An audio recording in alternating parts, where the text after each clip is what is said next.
The day he divorced me, he walked into my company with his mistress. Sign the papers, Nora. For once in your life, don't make everything harder than it needs to be. My husband of 22 years pushed the divorce agreement across the polished conference table as if he were handing me a restaurant bill. Ethan didn't look sad. He didn't even look impatient, he looked relieved. Through the glass wall behind him, I could see Lauren Pierce waiting in the reception area. She was 34, elegant, ambitious, and wearing the cream-colored coat Ethan had told me was too expensive. When I noticed the charge on our credit card, she glanced at her watch and smiled when Ethan turned toward her. That smile hurt more than the agreement. Ethan lowered his voice. Lauren and I have plans this afternoon. I'd appreciate it if you didn't turn this into one of your emotional scenes. I picked up the pen. His attorney shifted uncomfortably. Mine watched me carefully. For 3 months, Ethan had called me unreasonable, dependent, bitter, and incapable of moving forward. He had expected tears. He had prepared for accusations. Instead, I removed my wedding ring, placed it beside the papers, and signed my name, Nora Bennett, I said quietly. For the last time. Ethan's mouth curved into a satisfied smile. My phone vibrated before the ink was dry. The message was from an estate attorney in Manhattan. ***, your grandfather's trust became effective at 11:42 this morning. You now hold controlling voting interest in Vail Meridian Holdings. Estimated enterprise value, $118.60 billion. ***. I read the message twice, then I looked through the glass at my husband and his mistress. Neither of them had any idea that the woman they had spent years dismissing had just become the person whose approval they would soon need most. Turned my phone face down. Ethan mistook my silence for defeat. Thank you, he said, gathering his papers. This is better for everyone. For you, I replied. He paused, had spent most of our marriage softening my words for him. That morning, I discovered how light honesty felt when I stopped carrying his comfort. Ethan slid the signed agreement into a leather folder. You'll understand eventually. I already do. Lauren stood when he walked into the reception area. She touched his arm with the easy familiarity of a woman who no longer felt the need to hide. Ethan didn't look back. My attorney, Margaret Shaw, waited until the elevator doors closed behind them. Are you all right? She asked. No, I said. It was the first completely honest answer I had given anyone in months. Then I showed her the message. Margaret read it, lifted her eyes, and sat down again. Is this real? I don't know. Do you have a grandfather worth $100 billion? I had a grandfather named Walter Vail. Margaret went very still. Even people who didn't follow business news knew Walter Vail's name. Vail Meridian Holdings owned freight terminals, medical supply companies, regional data centers, construction firms, renewable energy projects, and thousands of acres of commercial property across the United States. Walter had built the first part of the company with 2 trucks and a warehouse outside Cleveland. By the time I was born, business magazines were calling him one of the most private industrialists in America. Was also my mother's father. That part was not public. My mother, Rebecca Vail, had walked away from the family when she was 26. She married my father, a public school history teacher from Pennsylvania, against Walter's wishes. When Walter threatened to cut her off, she told him to do it. He did. My mother became Rebecca Morgan. She raised me in a 3-bedroom house outside Pittsburgh, taught music at an elementary school, clipped coupons, and never once complained about the fortune she had left behind. Growing up, I knew Walter Vail existed. I knew he was wealthy. I also knew my mother considered his money too expensive to accept. What did the rest of the message say? Margaret asked. I opened it. There was an address on Park Avenue and an appointment scheduled for 3 o'clock with Samuel Pike, Walter's longtime estate attorney. Margaret looked at the time. You should go. My divorce was finalized 12 minutes ago. And your life changed again 1 minute later. I don't know anything about running a company that large. You don't know yet what you inherited. You may have inherited shares in a trust, not an executive position. The distinction should have comforted me. It didn't, and looked through the glass at the empty reception area. For 22 years, I had known exactly who I was supposed to be. Ethan's wife. Judith Bennett's dependable daughter-in-law. The person who remembered birthdays, rescheduled dental appointments, reviewed contracts after midnight, and made sure everyone else's life functioned smoothly. Now I was divorced, possibly wealthy beyond comprehension, and completely alone. Margaret closed the folder containing my copy of the divorce decree. "One thing at a time," she said. "Go meet the attorney. Say nothing to Ethan until we understand the legal structure." Would the inheritance affect the divorce? Inheritances are usually separate property, particularly one received after the marriage legally ended. But with this amount of money, assume every detail will be challenged. Don't spend anything. Don't promise anything. Don't post anything. I don't post anything now. For the first time today, that may be an advantage. I almost laughed, the sound caught in my throat. By 3 o'clock. I was sitting in an office overlooking Central Park while Samuel Pike explained that my grandfather had spent the final decade of his life trying to correct a mistake without knowing how to admit he had made one. Samuel was 71, silver-haired and deliberate. His office contained no family photographs, only legal volumes, framed maps, and a small bronze model of one of Vale Meridian's original delivery trucks. "Your grandfather admired strength," Samuel said. "Unfortunately, he often confused strength with obedience." That sounds like him. You knew him better than most people realized. I had met Walter 12 times as an adult. The first meeting happened after my mother's funeral. He had appeared at the cemetery alone, standing beneath a black umbrella 20 yards from the rest of US, and why mother died of pancreatic cancer at 58. Walter had paid none of her medical expenses because she refused his help. Yet after the funeral, he approached me beside my car and said, "Your mother inherited my stubbornness." I had answered, "She said the same thing about me." He smiled then, not warmly. Walter Vale had not been a warm man, but something changed over the next 10 years. He contacted me occasionally. We met for lunch in anonymous hotel restaurants. He asked about my life, Ethan's consulting business, and my volunteer work with a non-profit that helped older women rebuild careers after divorce or widowhood. Sometimes Walter mailed me reports from his companies. He would mark a page and write one question in the margin, ****, why did employee turnover rise here? ********, would you close this warehouse? *******, is this executive protecting the company or protecting himself? ****, I assumed he enjoyed testing me, answered because I enjoyed the questions. Ethan knew I corresponded with my grandfather, but I never discussed details. He considered Walter an eccentric old man who had refused to help us when Ethan launched his consulting firm. "Your grandfather kept every letter you sent," Samuel said. "He circulated several of your recommendations anonymously among senior management." I stared at him. He used my ideas? He tested them. Many proved correct. That doesn't make me qualified to control his company. No single person controls an organization this large by knowing every operational detail. Your grandfather believed judgment mattered more than expertise. Samuel opened a thick binder. Walter's estate plan had been designed over many years. Most of his personal property would go to charities, foundations, and a family trust benefiting distant relatives. But the controlling voting shares of Vale Meridian Holdings, 53.4%, had been placed in the Rebecca Vale Legacy Trust, was the sole beneficiary and voting trustee. The shares could not be sold for 15 years.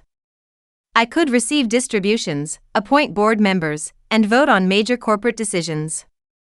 I could also be removed as trustee under limited conditions involving incapacity, criminal misconduct, or deliberate harm to the company. Walter had not given me a pile of cash, he had given me responsibility. Why me? I asked. Samuel folded his hands. Because your mother refused to be owned by him. In the end, he came to believe that made her the only child who truly understood power. My eyes burned. I looked away before Samuel could see. Did he write anything to me? Samuel handed me an envelope. Walter's handwriting was sharp and narrow. Nora, *******, money magnifies whatever is already inside a person. It does not create wisdom, courage, greed, or loyalty. It only gives those qualities a larger room in which to operate. I failed your mother because I wanted her gratitude more than I wanted her happiness. Do not repeat that mistake with anyone. The company will survive without you if you choose to walk away. But if you stay, remember that thousands of families depend on decisions made by people who will never know their names. Listen to those people before you listen to those who already have power. You owe me nothing. Walter. I read the letter twice, then a third time. Samuel waited. What happens now? I asked. Tomorrow morning, you meet the board. Tomorrow? Your grandfather died 6 days ago. The announcement was delayed while certain trust conditions were verified. Why wasn't I told he was ill? He ordered us not to contact you until your divorce was final. That made me look up. Samuel's expression remained neutral. Walter knew about the divorce? He knew Mr. Bennet had filed. He also knew the decree was scheduled to be entered today. How? Your grandfather employed excellent attorneys.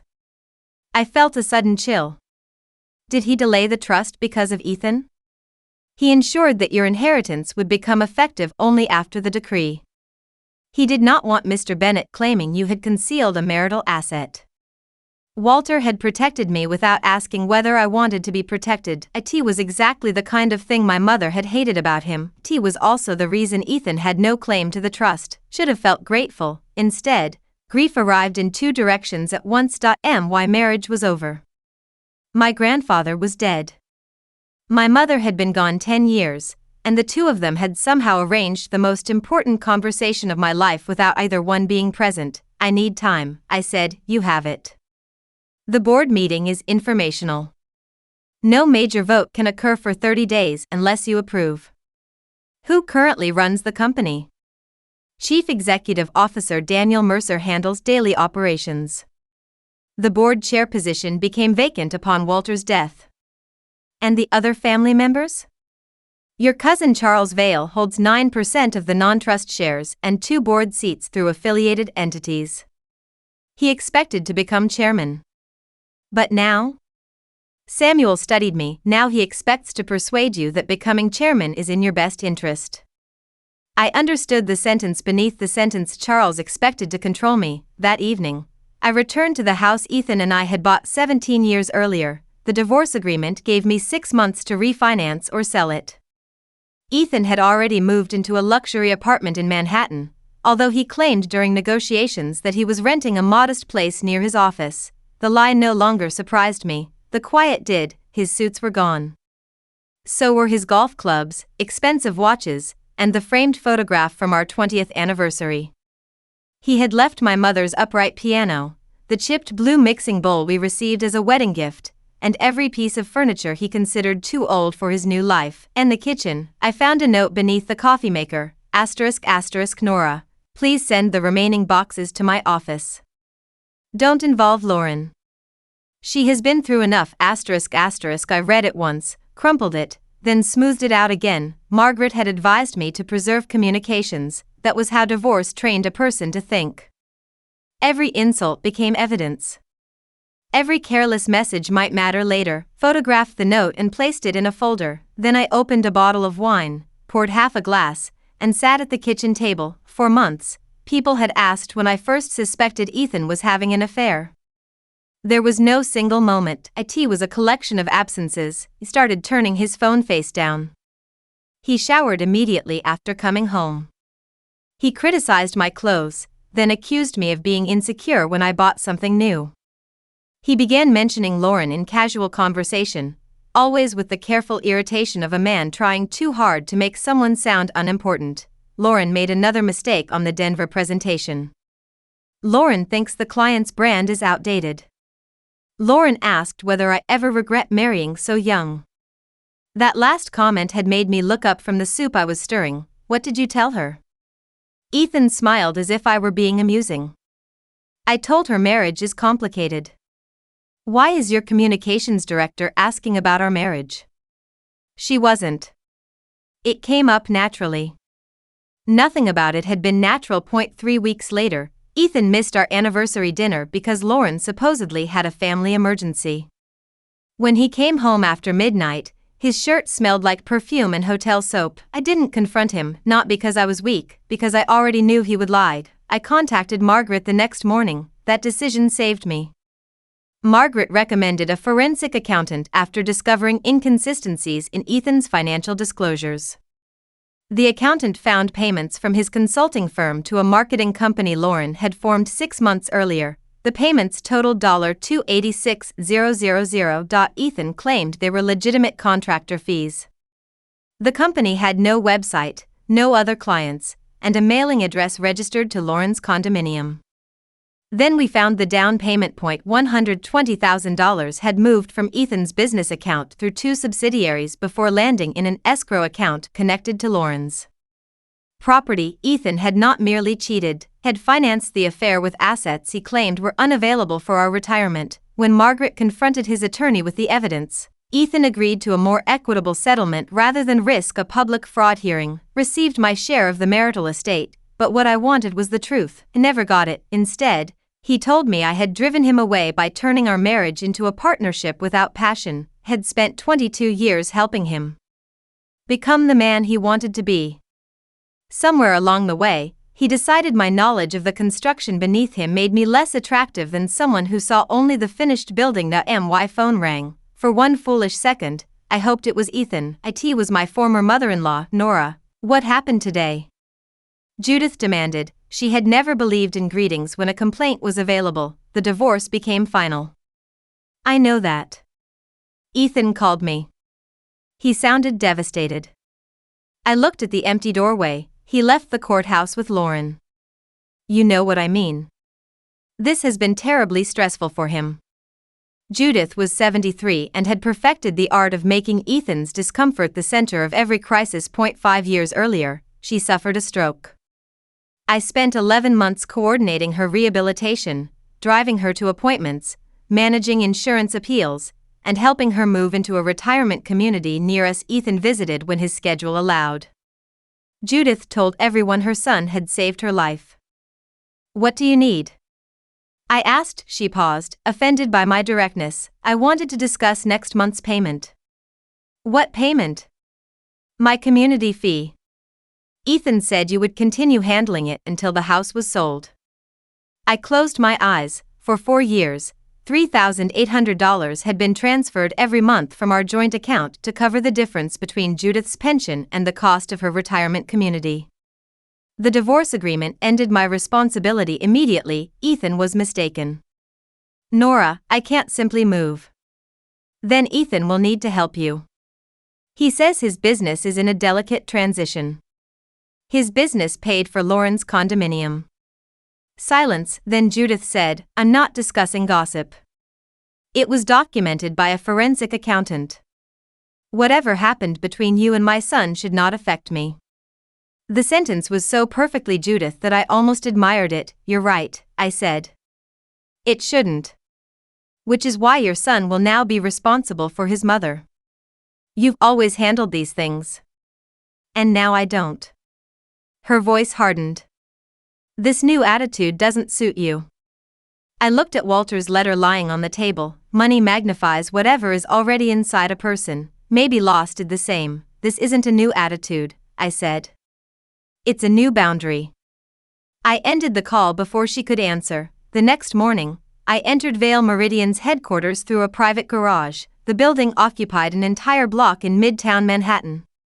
I had passed it dozens of times during visits to the city, never imagining I would enter as anything other than a stranger. Samuel met me in the lobby with Maya Chen, the company's general counsel. Maya was 52, composed, and direct. Her black hair was cut neatly at her jaw, and she carried a tablet instead of a briefcase. I'm sorry about your grandfather, she said. He was difficult, demanding, and occasionally impossible. He was also better at seeing 10 years ahead than anyone I've worked with. I'm beginning to understand that. Are you ready to meet the board? No good. People who are excited about meeting boards usually shouldn't control them. I liked her immediately. The boardroom was on the 46th floor. 12 people waited around a long walnut table. I recognized Daniel Mercer, the CEO, from financial magazines. I also recognized my cousin Charles. Charles was 60, handsome in the polished way of men who had spent their lives being photographed at charity events. I had met him twice as a child and once at my mother's funeral. At the funeral, he had shaken my hand and said, "Rebecca always had a flair for dramatic decisions." I had disliked him ever since. He rose when I entered. "Nora," he said warmly. "What an extraordinary surprise. To you or to me?" A few board members looked down to hide smiles. Charles recovered quickly, to all of us. I wish Walter had given the family more time to prepare. Apparently, he believed 30 days was enough. Samuel pulled out my chair. It was the chair at the head of the table. Charles noticed, so did everyone else. The meeting lasted 3 hours. They explained the trust structure, current debt obligations, pending acquisitions, labor negotiations, executive compensation, and regulatory investigations. I asked questions when I understood enough to ask them and took notes when I didn't. Charles spoke often. He framed every answer as reassurance. There was no crisis. The company was strong. The board was experienced. The best thing I could do was preserve stability by appointing him chairman and allowing him to coordinate my voting responsibilities. "You would remain fully informed," he said. "But you wouldn't be burdened with operational complexity." "What would my role be?" "Stewardship. Legacy. Community engagement. A ceremonial position." "I wouldn't use that word." "Which word would you use?" "Strategic." Maya lowered her eyes to her tablet. Daniel Mercer looked toward the window. Charles smiled. "My point is that no one expects you to become an industrial expert overnight." "Neither do I." He relaxed slightly, "but I do expect to understand any decision made with my vote." His smile tightened. "Of course. Walter had warned me about people who wanted power without wanting responsibility. Charles appeared to prefer the opposite arrangement for me, responsibility without power." At the end of the meeting, Maya handed me a confidential calendar of upcoming board matters. One item caught my attention. **** Executive Search, Vice President of Corporate Communications. Final interviews Friday. Beneath it was another, proposed strategic advisory contract, Bennett Strategy Group, I stared at the name. Ethan's firm. The contract was worth $14 million over 3 years. Who proposed this? I asked. Charles answered before Maya could. Your former husband has an excellent reputation in organizational restructuring. Does the board know he became my former husband yesterday? A silence moved around the table. Charles leaned back. I was aware you were separated. I didn't realize the divorce was final. Who disclosed the personal connection? Ethan did. When? During preliminary discussions.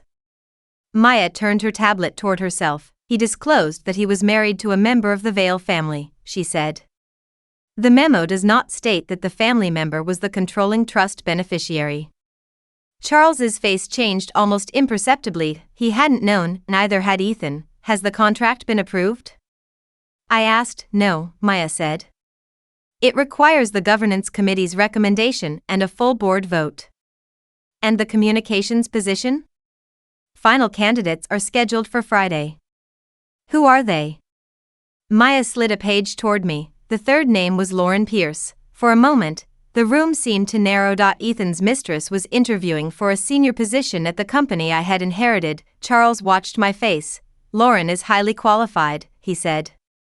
Her relationship with Ethan is obviously unfortunate from your perspective, but personal resentment shouldn't influence corporate decisions. He had prepared that sentence quickly, too quickly. You're right, I said. Charles looked surprised. Her candidacy should be evaluated objectively. So should Ethan's proposed contract. Exactly. I want the communications interview recorded and observed by compliance. I also want an independent review of Bennett Strategy Group's proposal, including all prior communications between Ethan, Lauren, you, and company employees. Charles's expression hardened. That level of scrutiny is unnecessary. Then the review will confirm that. Nora, you've been here 3 hours. And already found 2 undisclosed conflicts involving my former husband. Imagine what I might find after lunch. No one spoke. I gathered my notes. Maya stood with me. As I left the room, Charles called my name. I turned. Walter valued loyalty, he said, so do I. Then you should be careful not to mistake suspicion for wisdom. I thought about Ethan's missing money, Lauren's condominium, and Judith's belief that my usefulness should survive my marriage. I spent 22 years making that mistake, I said. I'm unlikely to repeat it. Maya followed me to a smaller office that had once belonged to Walter. Nothing had been changed. His desk faced the city. A worn leather chair sat behind it. The shelves contained annual reports, biographies, engineering manuals, and framed photographs of warehouses, employees, and construction sites. There were almost no family pictures. One photograph showed my mother at 22, standing beside Walter at the opening of a freight terminal. She wore a white dress and looked directly at the camera. Walter looked at her. I picked up the frame. I've never seen this. Walter kept it on his desk for 30 years, Maya said. I placed it back carefully. What do you know about Ethan's proposal? Only what is in the official record. And unofficially? She studied me before answering. Charles has been pushing for a major cost reduction program. Ethan's firm specializes in consolidations, outsourcing, and workforce restructuring. Layoffs. In many cases. What does Daniel think? He believes some divisions need restructuring. He disagrees with Charles about the scale. And Lauren? Charles recommended that she be added to the interview list. Based on Ethan's recommendation? Presumably.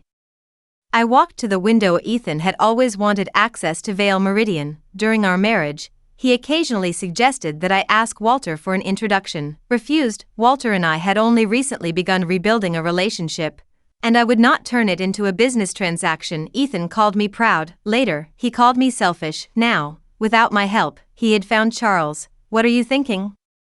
Maya asked. That my divorce and these proposals may be more connected than I understood. Do you want Lauren removed from consideration? No. Maya's eyebrows rose. If I remove her without an interview, Ethan will say I acted out of jealousy. Charles will say I abused my position. You could recuse yourself. I will. But I want to observe. That can be arranged. Would Walter have allowed it? Maya gave a small smile. Walter would have conducted the interview himself and made the candidate explain every unexplained expense from the last 7 years. I'm not Walter. No, she said. That may be why he chose you. When I left the building that afternoon, I had 23 missed calls. 9 were from Ethan. 6 were from Judith. 4 were from numbers I didn't recognize. 1 was from Charles. The remaining 3 were from my younger brother, David, who lived in Pittsburgh and taught history at the same high school where our father had worked. I called him first. Nora, he said immediately. Why is a reporter asking whether we're Walter Vale's grandchildren? My stomach tightened. Where are you? At home. Ellen and the boys are here. Don't answer questions. Don't confirm anything. That would be easier if I knew what was happening. I told him, not every detail, but enough. David was silent for so long I checked the screen. Finally, he said, Grandpa left you the company? Controlling shares in a trust. What did he leave me? There was no accusation in his voice. That made the question harder. I don't know. Samuel had mentioned a separate educational foundation established for descendants, but I had not reviewed it. David exhaled. I'm sorry. That sounded ugly. It sounded human. Mom would hate this. She might. She'd also be proud of you. That nearly broke me. I leaned against the car. I don't know what I'm doing. You've been saying that since we were kids. Then you figure it out before everyone else. What if I don't want it? Then don't take it. Thousands of people work there. And none of them worked there because they expected Nora Bennett to save them. His voice softened. you're allowed to think before becoming responsible for everyone again. That sentence stayed with me. My entire life. Responsibility had arrived disguised as love. Help your husband because marriage is teamwork. Care for Judith because she has no daughter. Manage the house because Ethan works long hours. Give up your career because one business must come first. Each decision had seemed reasonable alone. Together, they had built a cage. I promised David I would call the next day and ended the conversation. Ethan called again. This time, I answered, "Where are you?" He demanded, "In a car." "Don't play games." "Why are reporters calling my office?" "You should ask them. They're asking about you and Walter Vale." I said nothing. "Nora, is there something you neglected to disclose during our divorce?" The word neglected was carefully chosen. His attorney had probably chosen it for him. I disclosed every asset I owned. "Did you know you were receiving an inheritance?" "No." "Did Walter ever promise you money?" "No." "Did you discuss his estate?" "No." "Then why is your name connected to Vale Meridian?" "You should contact the company's communications department." He gave a sharp, humorless laugh. "Lauren is interviewing for that department tomorrow." "I know." Silence. The sound of his breathing changed. "How do you know?" "I saw the candidate list." "Why would you see a confidential candidate list?" I looked through the tinted car window at Vale Meridian's entrance. People moved in and out carrying laptops, coffee, lunch bags, and the invisible weight of ordinary obligations, because I attended the board meeting this morning. Ethan said nothing. When he finally spoke, his voice was lower. "What board meeting?" "Vale Meridian." "That isn't funny." "I'm not laughing." "Nora. My grandfather left me controlling voting interest in the company." The silence that followed was different from the others. It contained calculation. I could almost hear Ethan reorganizing every conversation we had ever had. "How much?" he asked, not why. "Not are you all right, how much?" "The trust's appraised interest is significant." "How significant?" "Your attorney can speak with mine if you believe the divorce disclosures were incomplete." "Stop talking like a lawyer. I was your husband yesterday. And today you're not. You knew Walter. You met him secretly for years. You knew about those meetings. I knew you had lunch with him. You never told me he was preparing to hand you a fortune. He didn't tell me either." "That's difficult to believe." "Believe whatever helps." "What does this mean for my contract?" There it was. I closed my eyes. "What contract?" "Don't insult me. You saw the proposal." "I saw that your firm is under consideration. Charles and I have been developing that plan for 11 months. 11 months, before Ethan claimed his affair had begun, before he filed for divorce, before he told me the marriage had died because I no longer inspired him." "You were working with Charles for almost a year?" "It was confidential." "Did you use anything from my correspondence with Walter?" Another silence, smaller this time, more dangerous. "Nora, this is a $14 million engagement. Do not destroy it because you're angry about Lauren. I haven't made any decision. You shouldn't be involved. I own the deciding vote. That doesn't qualify you to evaluate the work." "No. But undisclosed conflicts qualify me to request a review. I disclosed our marriage. You described me as a member of the Vale family. Did you disclose that you obtained internal opinions through me?" "They weren't internal. You talked about business at home." I tightened my grip on the phone. "What did you use?" "General observations." "Which observations?" "You're overreacting." That answer told me everything. "You used my letters." "Nora, you read them, copied them, or photographed them." "We were married." "You left papers in a shared home." "My grandfather marked them confidential." "I didn't take corporate documents." "What did you take?" He exhaled heavily. "This conversation is becoming irrational." "No. It's becoming specific. Listen to me. Lauren's interview and my contract must be handled professionally. They will be. If you interfere, it will look vindictive. I'm aware. You could damage the company before you understand it. I'm aware of that too. Then step back and let experienced people handle this. Experienced people, the same phrase Charles had used, wondered whether Ethan had learned it from him or the other way around. Goodbye, Ethan. Nora, don't hang up. I ended the call. Maya answered on the second ring. I need the review expanded, I said. Include whether Ethan accessed confidential material belonging to Walter. Do you have reason to believe he did? Yes. Can you document it? I looked toward home, where Walter's old letters were stored in a locked cabinet in my study. I think so. That night, I opened the cabinet. Most of the letters were exactly as I remembered them. Point 2 were missing. Point 1 concerned employee injury claims at a Vail Meridian Distribution subsidiary in Ohio. The other discussed whether the company should sell or modernize 12 aging warehouses.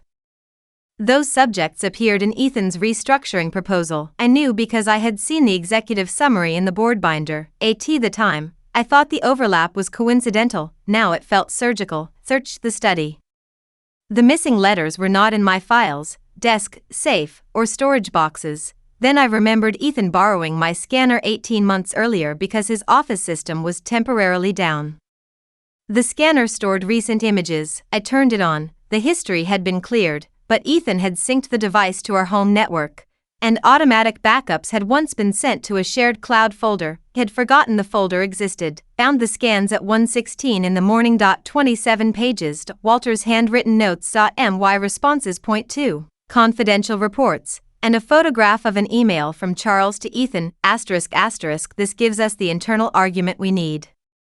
Keep Nora unaware until the board is committed. ***. My hands began to shake. The affair had broken my heart. This broke something deeper. Ethan had used the private relationship between my grandfather and me as a business asset. He had listened while I described Walter's regrets, concerns, and questions, then quietly converted those conversations into a proposal worth millions, and Charles had helped him. Forwarded the files to Margaret and Maya.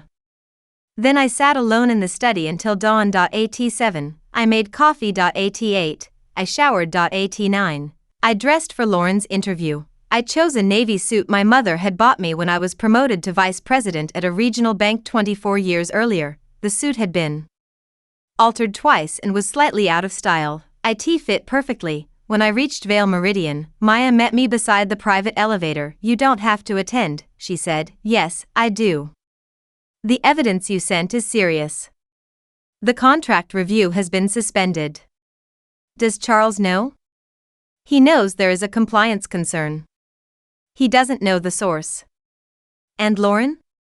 Her interview remains scheduled. Good. Maya studied me. You're very calm.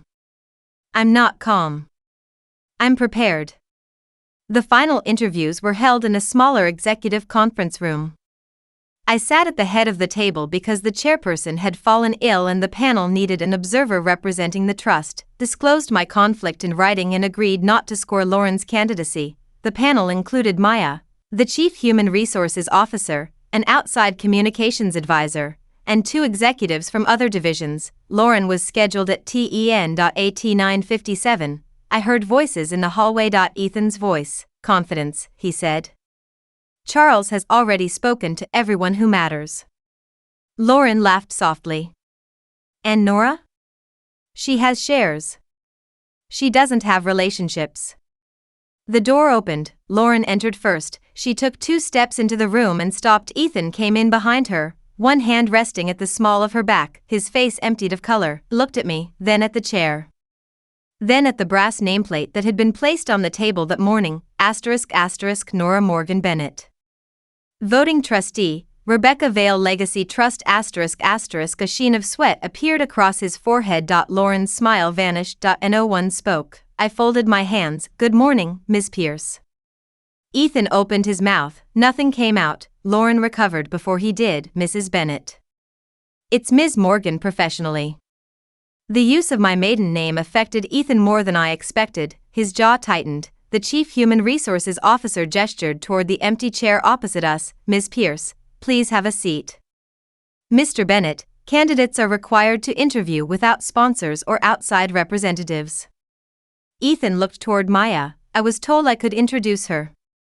The introduction is complete, Maya said. He remained in the doorway. I met his eyes. You should go, Ethan. It was the same tone he had used at the divorce conference. Sign the papers. Don't make a scene, for once. Don't make everything harder. His face darkened, but he left. Lauren Saturday for the first several minutes, she performed well. She spoke clearly about crisis communications, investor trust, employee messaging, and brand modernization. Then the outside advisor asked about ethical judgment. Lauren's fingers tightened around her pen. Reputation, she said, depends on controlling the narrative before someone else defines it. Can you give an example? The advisor asked. She described a campaign she had led for a manufacturing client facing accusations of improper vendor payments. Maya looked at her notes. That engagement does not appear on your resume. It was confidential. Were you employed by Bennett Strategy Group at the time? Not directly. Were you compensated through Pierce Strategic Media? Lauren hesitated. Yes. That was the company that received Ethan's payments. The human resources officer leaned forward. Your application states that Pierce Strategic Media has operated for 6 years. State records show it was formed 18 months ago. Lauren's eyes moved briefly toward me. The business existed informally before incorporation. How many clients did it serve? Several. Please identify those that are not subject to confidentiality. She named 2. Both were Ethan's clients. The panel continued. Lauren began losing control, not dramatically. She didn't cry or raise her voice. She became defensive as she interrupted questions. She blamed assistants for errors in her portfolio. She described employees who resisted management as legacy obstacles. When asked how she would communicate large-scale layoffs, she said the company needed to avoid allowing individual hardship to overshadow strategic necessity. I thought of Walter's letter. Thousands of families depended on decisions made by people who would never know their names. Near the end, the human resources officer asked one final question. Why Vale Meridian? Lauren looked directly at me. Because this company is at a transition point. It needs leaders who understand what it can become rather than people who are emotionally attached to what it has been.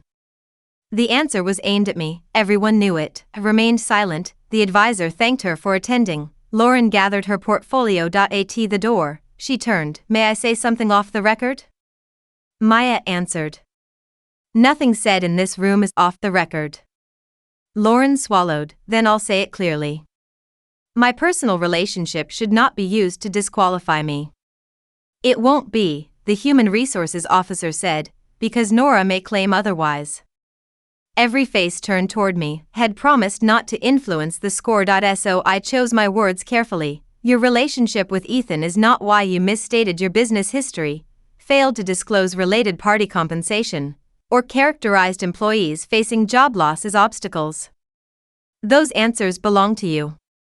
Lauren's face flushed. You've hated me since before you met me. No, I said. I hated what was done to my marriage. I didn't know enough about you to hate you personally. And now?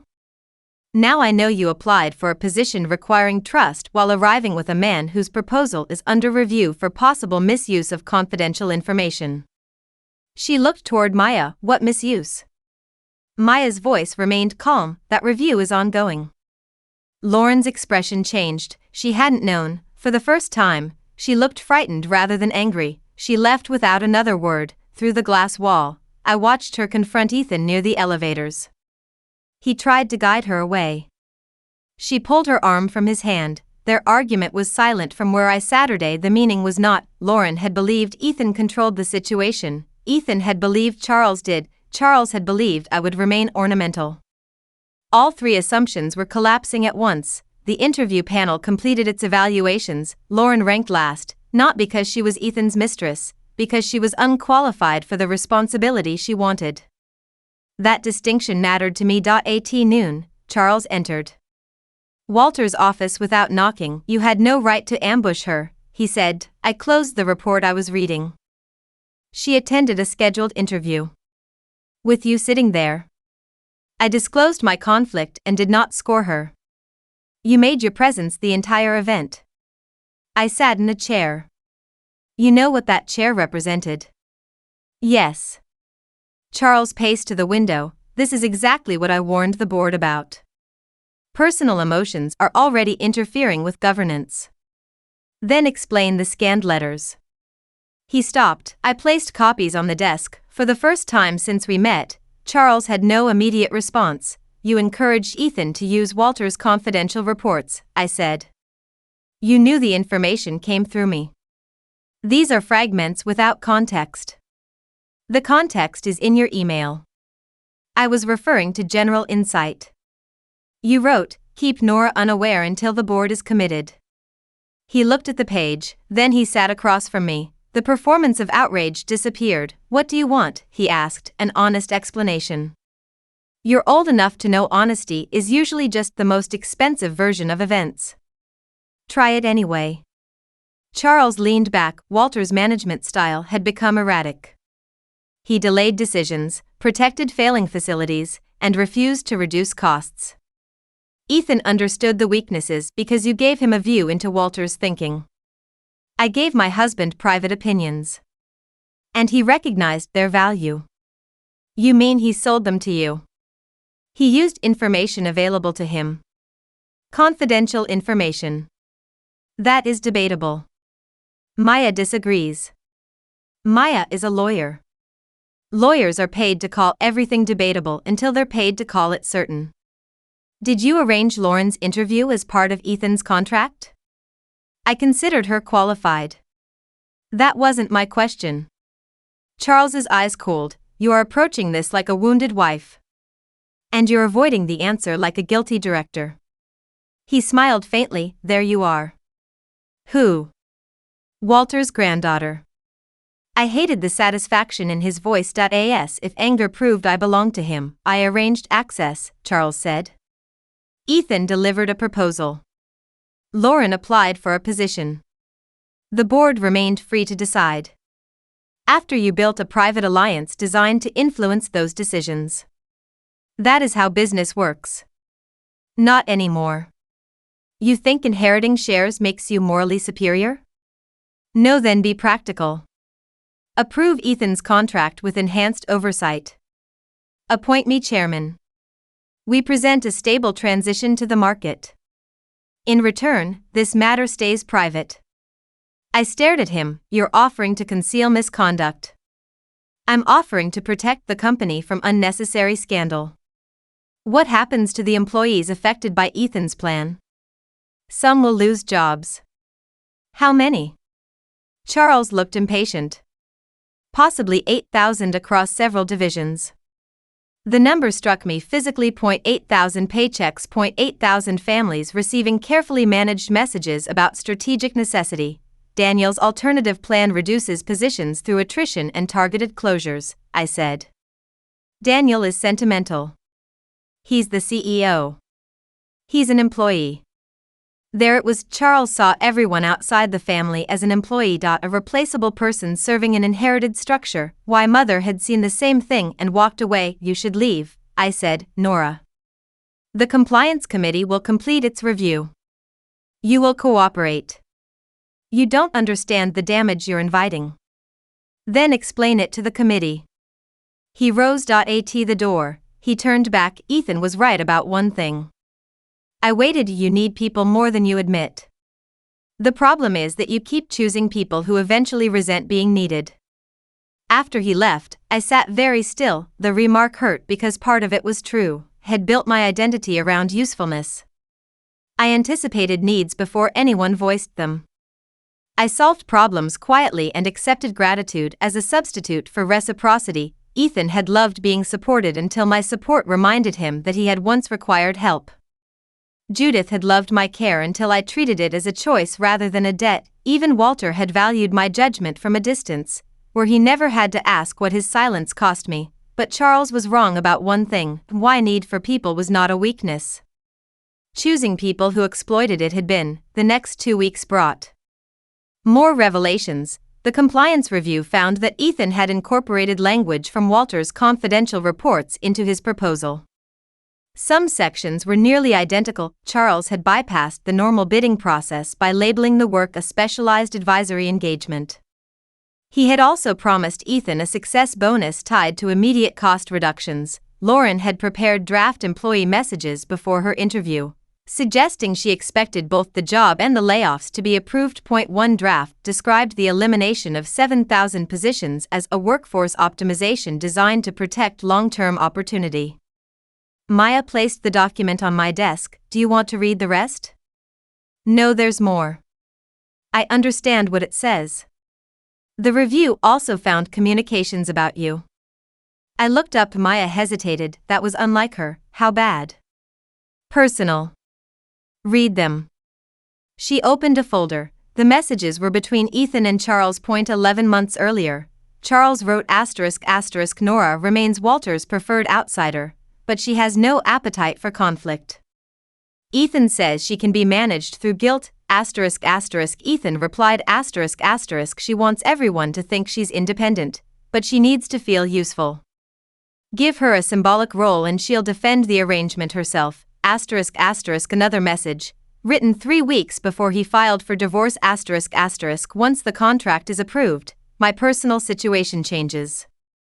Until then, Nora cannot suspect that Lauren is involved. ****. Charles answered ****. Handle your household.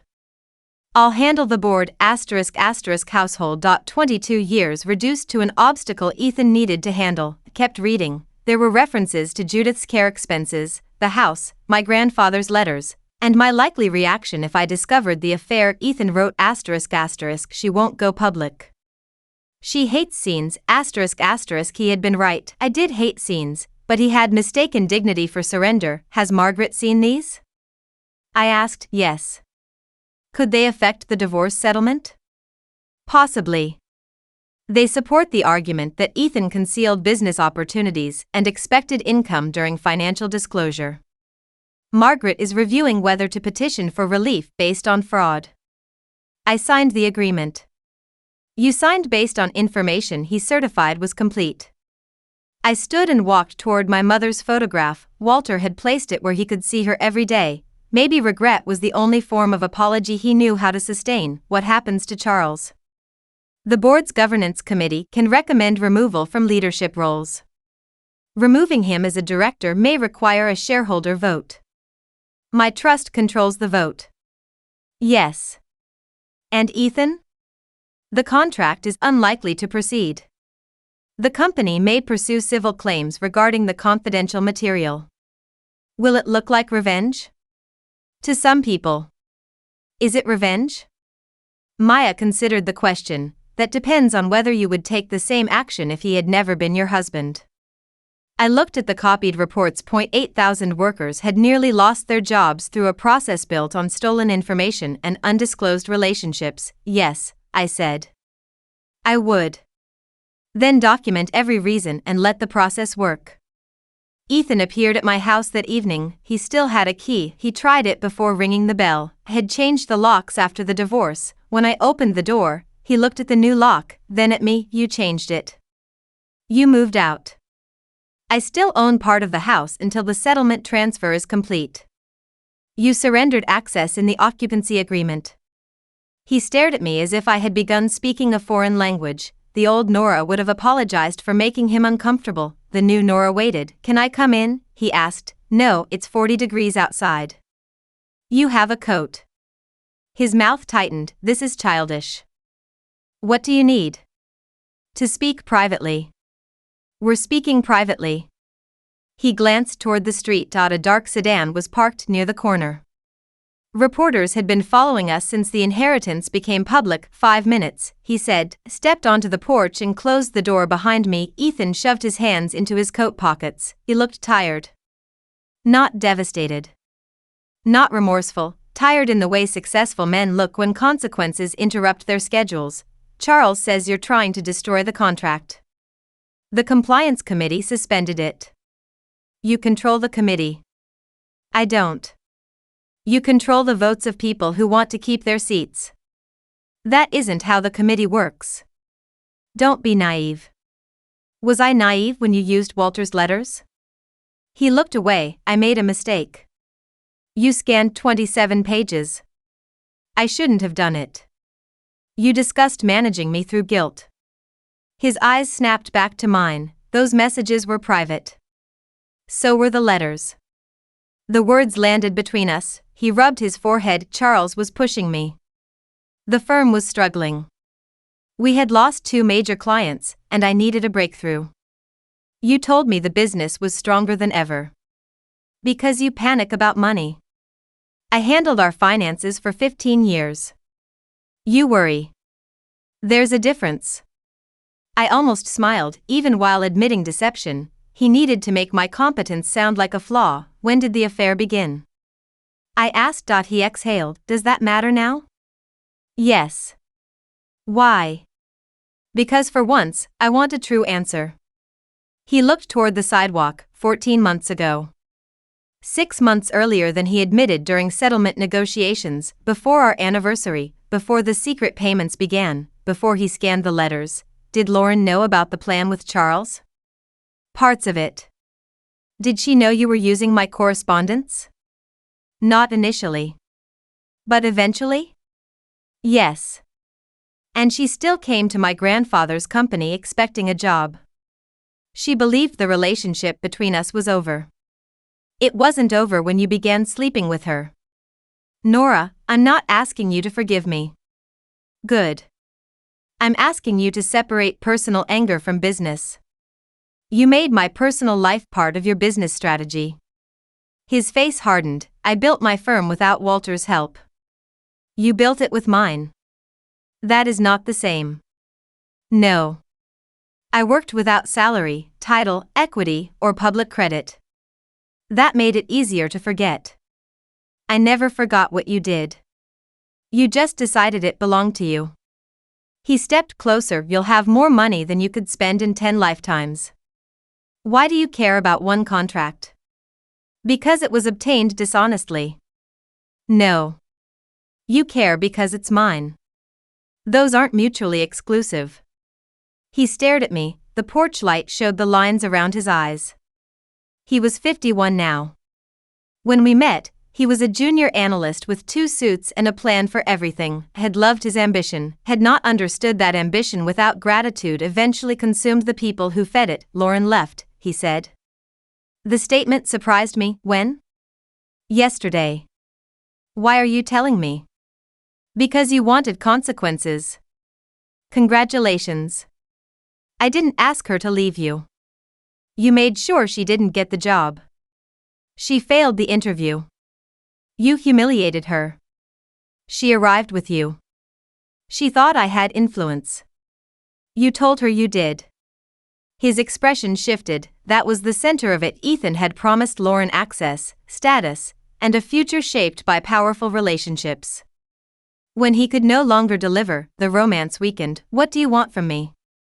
I asked. Approve the contract with a different project lead. I'll recuse myself. You own the firm. I can create safeguards. No, at least delay the board decision. Let me restructure the proposal. No, you're enjoying this.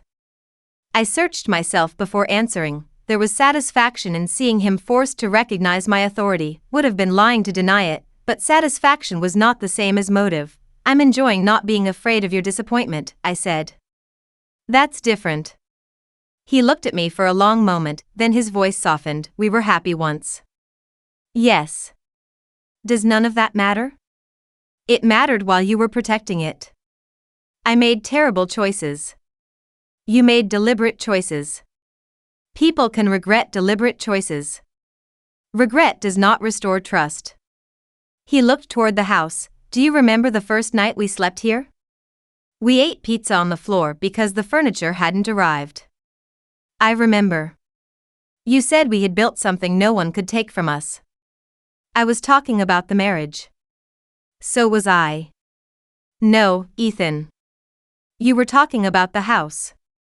His face changed. For 1 second, I saw the man I had loved beneath the defenses. Then he put the defenses back. What happens to my firm if Vale Meridian files a claim? I don't know.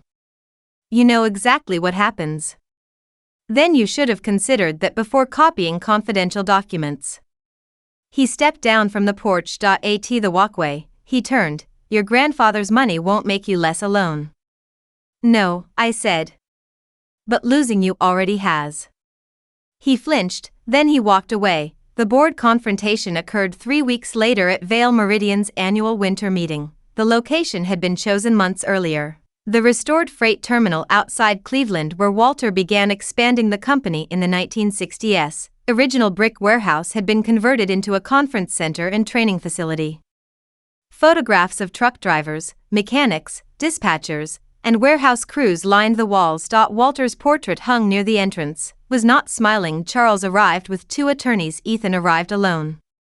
His attendance was permitted because his contract remained on the agenda. Daniel Mercer sat to my right.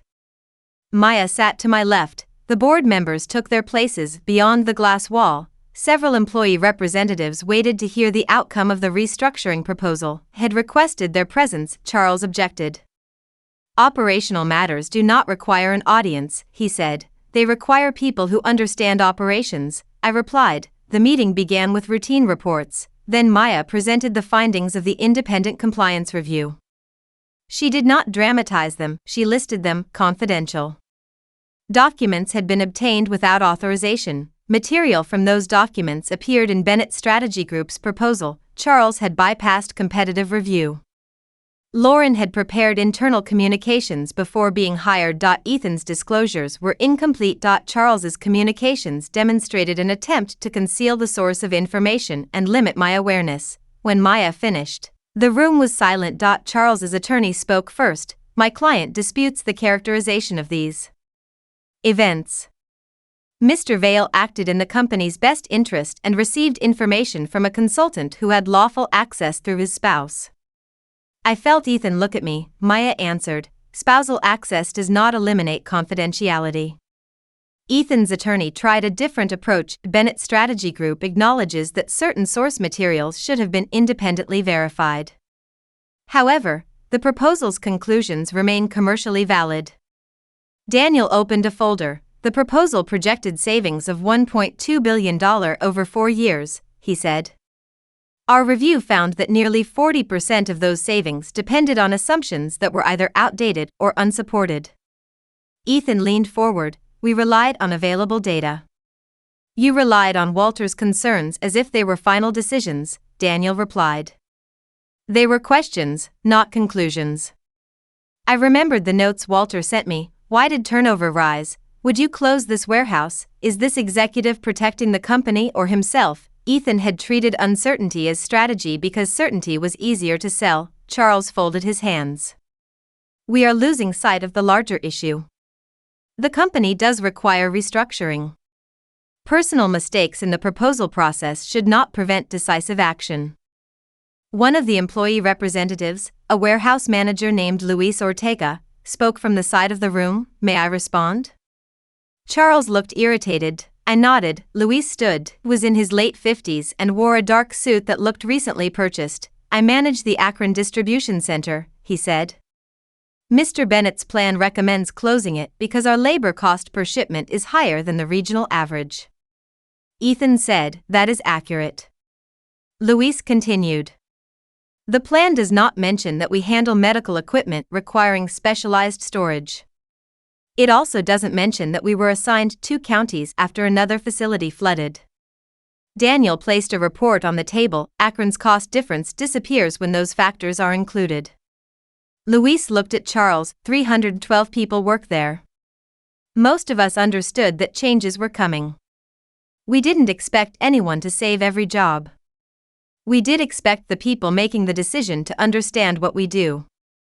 He sat down, and O1 spoke for several seconds. Walter's final letter rested in my folder. Listen to those people before you listen to those who already have power.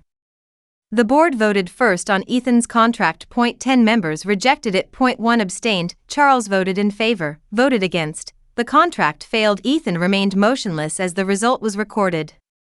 Next came the governance committee's recommendation regarding Charles' removal as lead independent director, suspension from all committees pending a Shareholder vote, referral of the confidentiality matter to outside counsel. Charles listened without expression. Then he looked at me. You understand what this does to the family? The question was meant to pull us away from governance and into blood. Answered him there. The family was damaged when my mother learned that belonging required obedience. This is not about Rebecca. It has always been about Rebecca. Walter created the trust in her name because he finally understood that. Charles's face tightened. Your mother abandoned this company. No. She refused to let it own her. She benefited from the family name whenever it suited her. My father taught public school. My mother taught music. They paid a 30-year mortgage.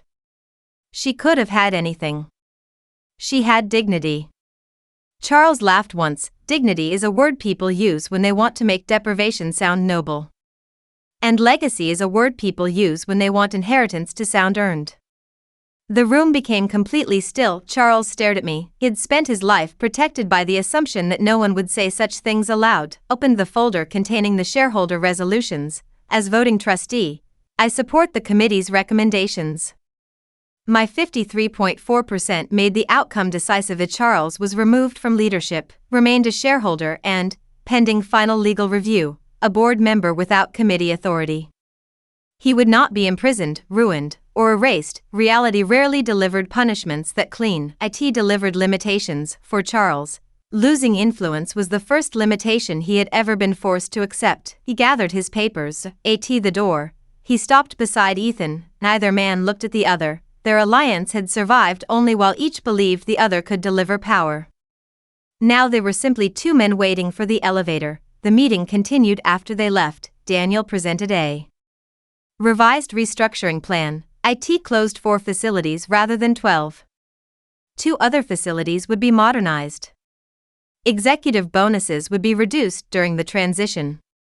Employees at closing locations would receive extended severance, health coverage, and priority placement in nearby operations. The plan still eliminated 1,460 positions over 18 months. There was no magical solution. No fortune could make every division profitable or every change painless, but the decision was based on accurate information, not a consultant's ambition. Voted for it. Afterward, Luis Ortega approached me. Some people will still hate this, he said. I know. Some will say you saved jobs for publicity. I know. And some will say you didn't save enough. I know. He nodded. Then you're learning. The legal consequences unfolded over the next year. Vale Meridian settled its civil claim against Ethan's firm. The firm paid damages, surrendered all confidential material, and accepted an independent compliance monitor. The settlement did not destroy the company. Ethan's choices did more damage than the lawsuit. 2 major clients left after learning he had used confidential information to win business.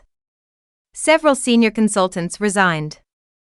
Bennett Strategy Group downsized from 80 employees to 19. Margaret successfully reopened part of our divorce settlement after proving Ethan had concealed expected contract revenue and transferred additional money through Lauren's company. Received an adjusted payment. IT was tiny compared with the trust. Pursued it anyway, not because I needed the money, because honesty did not become optional simply because I was wealthy. Lauren contacted me once.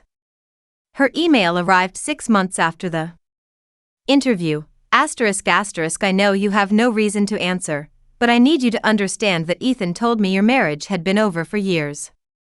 He said you stayed together for appearances and that you refused to let him leave without destroying his business. I believed him longer than I should have. ***, I read the message carefully, then I replied, ***, he lied to both of us, but not in the same way. You knew he was married. What you believed about the marriage may explain your decision, but it does not erase it. I hope you make different choices in the future. ***, she did not respond. Lauren eventually took a communications position with a regional hotel company in Arizona. She and Ethan did not reconcile. Judith moved out of the expensive retirement community 8 months after the divorce. Ethan offered to pay part of the cost, but his reduced income could not cover everything. Judith moved to a smaller assisted living residence near her sister in New Jersey. She blamed me, and her version of events. I had abandoned an elderly woman because I was vindictive and newly rich. For years, I would have tried to correct the story, would have produced receipts, explained the divorce agreement, and reminded people that Judith had 2 children, a pension, and substantial home sale proceeds that Ethan had encouraged her to invest badly. Instead, I allowed her to believe what she needed. I visited once before she moved. Her apartment was filled with boxes. She sat in a chair beside the window, smaller than I remembered. You could prevent this, she said. Yes. The answer startled her. You admit it? I could pay for you to stay here. Then why won't you? Because you have family responsible for helping you, and I'm no longer part of that family. After everything I did for you? I looked around the apartment. What did you do for me, Judith? Her mouth opened, nothing came out. I had never asked the question before. She recovered slowly. I welcomed you. You criticized my work, my cooking, my clothes, and my decision not to have children after 2 miscarriages. Her eyes shifted away. You told people I was lucky Ethan stayed with me. I was trying to motivate you to appreciate him. You allowed me to care for you after your stroke while telling everyone Ethan did it. He was working. So was I. You had left the bank to help build his firm. That was your choice. Yes, I said. It was. For years, those words had been used against me. You chose it.as if choice eliminated sacrifice.as if love freely given could never be exploited. Picked up my coat. At least help with the moving expenses, Judith said. I arranged for the retirement community to release your deposit early. It will cover the move. She looked surprised. You did that? I made a phone call. Her eyes filled, but I did not confuse emotion with change. You were always good at these things, she whispered. I know. I left before usefulness pulled me backward. David and I handled the family inheritance differently. Walter's educational foundation provided scholarships for his descendants. But David received no ownership in the company, offered to transfer part of my personal annual distribution into a trust for his children. He refused. I don't want Walter's money deciding who my boys become, he said. That sounds like Mom. It's supposed to. We eventually compromised. The foundation created a national program supporting public school history and music teachers, with grants awarded by an independent committee. David agreed to advise the committee for 1 year without compensation. The first grant funded instruments at the elementary school where our mother had taught the dedication ceremony. A little girl played a violin with more determination than skill. David leaned toward me. Mom would complain that the second chair is rushing. She would wait until afterward. No, she wouldn't. We laughed. It was the first time Walter's money felt connected to my mother without violating her memory. And why roll at Vale Meridian evolved slowly, did not become chief executive officer, did not pretend to understand freight logistics, medical supply chains, or energy infrastructure better than the people who had spent their careers inside them, became executive chair after the board approved a revised governance structure. Why responsibility was oversight.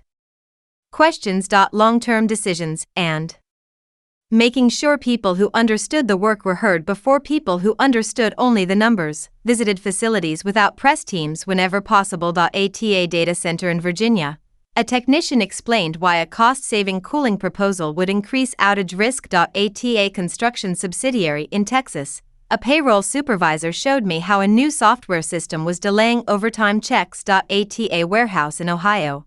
A forklift operator asked whether executive compensation would be reduced before layoffs were considered. The answer at that time was no. 3 months later, it was yes. Walter's fortune did not make me wise. It gave my choices consequences large enough that ignorance became dangerous. Kept his letter in the top drawer of his desk. Also added something he never kept there. A photograph of my mother smiling. Ethan and I spoke again almost 18 months after the divorce. Requested the meeting through Margaret. By then, he had sold most of Bennett Strategy Group to a competitor. He remained as a consultant but no longer controlled the firm. Met at a quiet restaurant near Bryant Park. Was already seated when I arrived. For the first time in our adult lives, he looked uncertain about whether to stand. He did. You look well, he said. So do you. It wasn't entirely true. He looked older. So did I. Age was not the tragedy we once treated it as. It was evidence that life continued after the moments we believed would end us. Ordered coffee. Ethan turned the cup slowly between his hands. I'm moving to Boston, he said. The firm that bought us wants me there. I heard. Of course you did. There was no accusation in his voice, only resignation. I wanted to speak before I left. About what? He looked toward the window. I spent a long time believing you ruined my life. I waited. It was easier than admitting I had built everything on the assumption that consequences were negotiable. That sounds expensive. He smiled faintly. It was. The waiter placed our coffee on the table. Ethan waited until he left. I'm sorry, Nora. I had imagined those words many times during the first months after our separation. In my imagination, they changed everything. In reality, they changed very little, but little was not nothing. What are you sorry for? I asked. He looked uncomfortable. Good, general apologies protected the person speaking them. Specific apologies required him to look directly at what he had done. For Lauren, he said. For lying. For the money. For using the letters. For making you believe the years you gave me had no value. My fingers tightened around the cup. He continued. And for telling myself that because you were strong, hurting you counted less. That was the sentence that reached me, not because it repaired anything, because it was true. Why did you do it? I asked. I was afraid. Of what? That your grandfather would eventually give you access to a world where I would become unnecessary. I stared at him. You left me because you were afraid I might not need you? I started proving I didn't need you first. The cruelty of it was almost elegant. He'd betrayed me to escape the possibility of feeling inferior. Then my inheritance turned his fear into reality. I never wanted Walter's company. I said, I know that now. I wanted you. I know that too. We sat quietly, outside. People crossed the avenue beneath winter coats and umbrellas. Taxis moved through wet streets. Somewhere nearby, a siren rose and faded. Did you ever love Lauren? I asked. I thought I did. What does that mean? She admired the version of me I wanted to believe was real. And I knew the rest. Yes. He looked down. I resented you for knowing what everything cost. I thought of the early years, frozen pizza. Second-hand furniture. Shared calendars. Late-night contract reviews. My salary paying our mortgage while his firm struggled. The pride I felt when he hired his first employee had carried the cost because I believed we were building a life. Ethan experienced the same history as a debt. I don't forgive you, I said. He nodded slowly. I understand. But I don't hate you anymore. His eyes lifted. That's more than I deserve. It isn't for you. He gave a small, sad smile. No. I suppose it isn't. When we stood to leave, Ethan reached inside his coat. For 1 second, I tensed. He placed my old wedding ring on the table. I had left it at the divorce conference, and he had kept it. I thought you might want this. I looked at the ring. It was plain gold, scratched from 22 years of ordinary life. You keep it, I said. Why? Because I already remember what happened. He closed his hand around it, then he nodded and walked away. I watched him leave the restaurant, did not look back. Neither did I. 2 years after Walter's death, Vale Meridian held its annual employee meeting at the Cleveland terminal. The company had completed its restructuring. Profits were stable. Debt had fallen. Several modernized facilities were hiring again. Not everyone believed the decisions had been fair, not every closure had been painless. Leadership was not a story in which the correct person took control and everyone applauded. It was a series of choices that revealed who had been considered and who had been ignored. The meeting. I stood beneath Walter's portrait and announced a new employee ownership program. Over 10 years, a portion of company shares would move into a trust benefiting long-term employees. Charles publicly opposed the plan, said it diluted family control. That was partly the point. The proposal passed. After the meeting, I remained in the warehouse as workers folded chairs and dismantled equipment. An older man approached me. His name was Frank Delaney.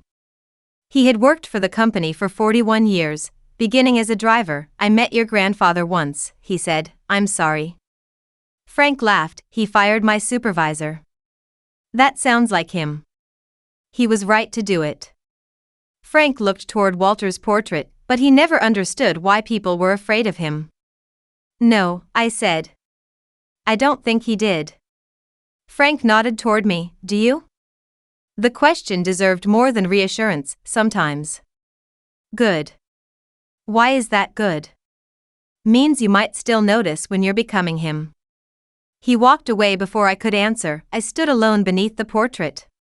Walter had spent his life building an empire and his final years trying to repair a family he had once treated like another division to manage. Why Mother escaped his control but never fully escaped the wound. Ethan built a company while quietly resenting every person who remembered he had not built it alone. Judith mistook dependence for entitlement. Charles mistook inheritance for proof of fitness. Lauren mistook access for love, and I had mistaken sacrifice for permanence. The fortune did not save me. It arrived after I had already saved myself by signing my name, removing my ring, and refusing to bargain for someone who had chosen to leave. The money simply gave me a larger place to practice what loss had taught me, that love without respect becomes obligation, that loyalty without honesty becomes permission, that usefulness is not the same as belonging. And that a person can walk away from a life they spent decades building without walking away empty. Before leaving the terminal, I passed the first truck Walter had ever owned. A T had been restored and placed behind a low glass barrier. The paint was dark green, the metal polished, the Vale name printed in simple white letters on the door. According to company history, Walter drove that truck himself during his first year. No board, no private elevators, no billion-dollar trust, just a man delivering freight and believing he could build something larger. For a long time, I had thought inheriting his company meant inheriting his life. It didn't. Inheritance was not destiny. It was material. What I built from it would belong to me. I walked outside. Snow had begun falling over Cleveland, light enough to disappear when it touched the pavement. My phone rang. It was David, calling to complain that the Music Foundation had approved 3 marching band grants and only 1 history project. Answered while walking toward the car. Behind me, the restored terminal glowed through tall windows. Employees were still moving inside, cleaning, talking, finishing the work that continued after every speech and every decision. Ahead of me, the road was open. For the first time in my life, I did not ask who needed me to take it. I simply chose where I wanted to go. For more exciting content, please subscribe and follow us.